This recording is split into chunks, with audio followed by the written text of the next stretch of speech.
Well, this painting's called the Hillsborough Roar, and I saw it in Hibbert's art shop over 30 years ago. And as a committed Wednesday, I couldn't resist it. I've not seen anything so beautiful and in depth as this of many pictures I've seen of Hillsborough. It's of the 1935 FA Cup sixth round match between Wednesday, who were third in the league, and Arsenal, who were top of the league.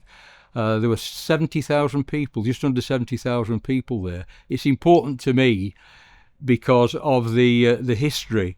Wednesday have not won the FA Cup since 1935, and this was a quarter-final match leading up to the final where we beat West Brom 4-2. We beat Arsenal 2-1 on this day, and Hooper and Rimmer scored both goals. It's just so evocative of what it means to be a Wednesdayite to me. And in particular, it's the ground itself. When I started watching Wednesday in the mid-50s, the ground was almost identical to this.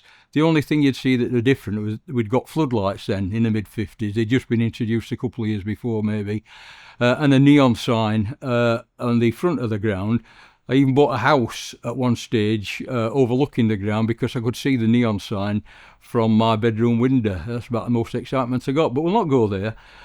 So, as you can see, they've got the Kop, which was the biggest in Great Britain at that time, uncovered of course.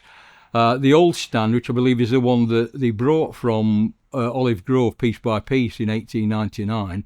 I remember looking across at the old stand in a night match playing Bolton Wanderers that we won 1-0, even though Bolton had only got 9 men. And looking at the old stand, thinking, blooming hell, it's been there a long time. We've got the scoreboard at Leppings Lane end, a huge scoreboard you could see for miles. You couldn't necessarily see the score, but you could see the scoreboard. It's such an atmospheric ground and an atmospheric picture, and I'm proud to have it. Well, many of us collect memorabilia, Wednesday memorabilia in particular, in these parts. This book is a collection of drawings and paintings by Cyril Spotswood, and amateur artist, a member of the Sporting Memories group in Sheffield. He's a long-standing Wednesdayite, and he's done a lot of pictures of many footballers and many autographed, including the England 1966 World Cup winning team. But the particular picture I'm showing is of Jackie Robinson, a Wednesday player that I wish I would have seen. He's legendary, and his skills were magical. We bought him in 1934, sold him to Sunderland in 1946. So he played a lot of his games in wartime years. But he was supposed to be so skillful with a tremendous shot. And this is just one example of many drawings and paintings that Cyril's done. Yeah. Jimmy Greaves here.